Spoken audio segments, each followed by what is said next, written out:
Charlie quickly slipped out the door, the sound of their argument following him.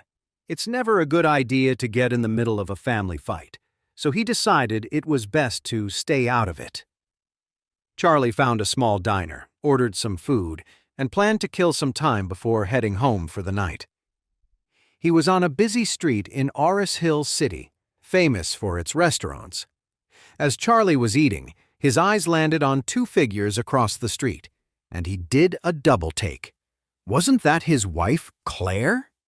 Across the street was a fancy, high-end restaurant. Through the large, floor-to-ceiling windows on the second floor, Charlie could see Claire sitting at a table by the window. Across from her sat a middle-aged man in a suit, wearing gold-rimmed glasses. Claire was holding some papers and talking animatedly to the man, probably pitching her new studio and trying to get him to invest. But the man barely seemed to be listening. His eyes kept drifting down to her neck and chest. He even tried to touch her hand as he reached for the papers, but thankfully, Claire was quick and pulled her hand away just in time. A surge of anger rushed through Charlie. That creep! He dared to make a move on his wife! The waiter had just brought over a bowl of soup. Before he could even set it down, Charlie shot up from his seat, slapped a couple of dollars on the table, and said, "Keep the change." Meanwhile, on the second floor of the Grandview Hotel, Claire swallowed the disgust she felt, forced a smile, and said to the man across the table, "Mr. Walsh, the company's future plans are all detailed in the materials. There's a lot of potential for growth. If you're willing to partner with me, I can guarantee you the best project planning." "Miss Wilson, I'm well aware of your talents." The man put on a regretful expression. "But you see, the company is juggling several other investments right now, so funds are a bit tight." Claire's heart sank a little. She had been talking until she was blue in the face, but he remained vague, and she couldn't get a clear answer from him. Noticing her disappointment, the man deliberately rubbed his hands together and said, "Well, it's not totally out of the question," he said. "I'll talk it over with the senior execs. To be honest, I'm very optimistic about your company. How about this?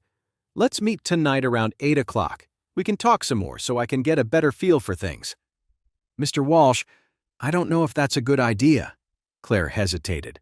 8 o'clock was late. If they kept talking, it would be the middle of the night before they finished. I'm a married woman. A late-night meeting just wouldn't look right. The man chuckled. "It's not that late. An investment is a big deal. We need to understand each other on a deeper level. How can we build trust otherwise? Let me take you out for a late dinner. We can discuss the plans then. Come on, Miss Wilson. For our future partnership, let's shake on it."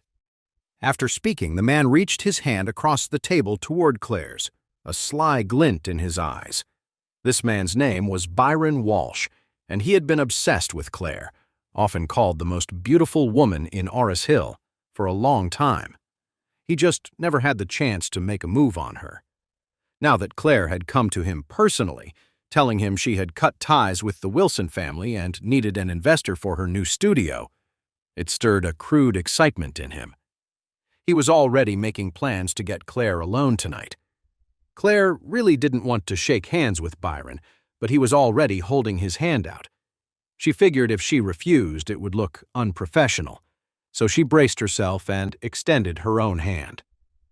Just as Byron was inwardly celebrating and about to grab Claire's hand, another, much larger hand shot out from the side and intercepted his. Byron froze, stunned. He looked up, his face contorted with anger, and snapped at the newcomer. "Who the hell are you? What do you think you're doing?" Claire looked up and was just as shocked. "Charlie, when did you get here?" Then, turning to Byron, she quickly explained, "This is my husband." The word husband made Byron's face darken instantly. "Just now," Charlie said, acting like he didn't notice the tension. He smiled at Claire before turning to Byron Walsh. "You're Byron Walsh, right? The boss of Future Company?" Byron's expression was grim. "Yes, that's me. What about it?" "Not much, really. Your character, on the other hand, seems pretty lousy." Charlie nodded slowly, dragging out the words. Byron was furious and tried to pull his hand back, but Charlie's grip was like an iron vise. He couldn't move an inch. Byron hissed in pain. The pressure on his palm was getting worse, and it felt like his bones were about to snap. "Let go! You're going to break my hand!" Claire knew how strong Charlie was, and quickly said, "Charlie, let him go." Charlie released his hand and looked at Byron with a smirk. Byron's face was twisted in pain. He shot Charlie an angry look, then turned to Claire. "You need to tell your husband to leave. I'm not comfortable discussing business in front of outsiders." Claire hesitated for only a second before replying, "Charlie is my husband. He knows all about my company. He's not an outsider." "Even if he's not an outsider, I'm not used to discussing something this important with a third party present." Byron gave Charlie an annoyed look, clearly wanting him gone. "Besides," he added, "he wouldn't understand the first thing about this kind of cooperation anyway." Claire looked up at him and said softly, "Charlie, I'm trying to discuss business. Why don't you head home first?" "It's fine. I'll wait for you." Charlie then sat down right next to Claire. Seeing Charlie get so close to Claire, Byron gritted his teeth in frustration. The prize he had his eye on was slipping right through his fingers. He sneered. "You're the famous son-in-law of the Wilson family, aren't you? Everyone in Oris Hill City knows your story. Claire works hard to support you too. The least you could do is not interfere with her work. I'm trying to discuss a partnership with her, and you're just getting in the way." Byron's tone was incredibly rude. He clearly had no respect for Charlie and just wanted him gone. Almost everyone in their social circle knew about the Wilson family's useless son-in-law. Byron couldn't help but feel it was a total waste for a woman as beautiful as Claire to be married to a kept man. It was like putting a diamond in a pile of dirt. Charlie frowned, staring coldly at Byron. The nerve of this guy, talking about Claire so familiarly, like she was his to admire. Byron looked at Charlie with pure contempt. "Listen, if you have any decency, you won't get in the way of Claire's career. Can you help her? Do you have the money to invest? Can you help her land a contract for architectural design? If not, then I suggest you get a real job. Deliver, or work as a security guard or something. Anything would be better than sitting at home all day getting paranoid about what your wife is up to." Claire was getting more and more uncomfortable. "Mr. Walsh, Charlie does plenty around the house, and please call me Claire. I'm not comfortable with outsiders using a nickname for me." "What does he do at home? Grocery shopping? Cooking? Laundry?" Byron laughed. "If your husband can't find a job, my company is actually hiring security. You could have him apply." He then added, half joking, "If I were you, I wouldn't be married to a man who can't even hold down a job." I would have divorced a loser like that a long time ago. Claire frowned and was about to say something, but a sudden chill filled the air. She turned her head and saw Charlie standing up, a calm smile on his face. He looked at Byron and said, "I've heard your name for a long time, Mr. Walsh. You certainly live up to your reputation. And now, I have something I'd like to say to you." Byron's face darkened. "What do you want to say?" He figured a nobody like Charlie wouldn't dare to do anything to him. Charlie placed his hands on the table, leaned forward slightly, and smiled. "What I want to say is this.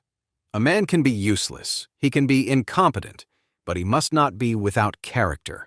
Because without character, you're not a human being. You're just an animal." And with that, he grabbed the bowl of hot soup that had just been served and poured it right over Byron's head. Byron let out a screaming scream and jumped from his chair, his skin instantly scalded. Claire's face went pale with shock. After a stunned moment, she quickly motioned for a waiter to bring some napkins. The soup was so hot that Byron's face was beet red. The thick broth ran down his neck and soaked his clothes, leaving him sticky and humiliated.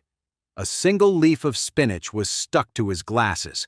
Byron grimaced, howling in pain. The manager rushed over with several waiters, horrified by the scene. He quickly ordered his staff to help. Byron tore off his glasses and screamed at Charlie, "You're dead meat!" His face was twisted with rage as he pointed a trembling finger at Charlie, then whipped out his phone to make a call. "Yeah, get some guys over to the Grandview Hotel, and make sure you bring a crew.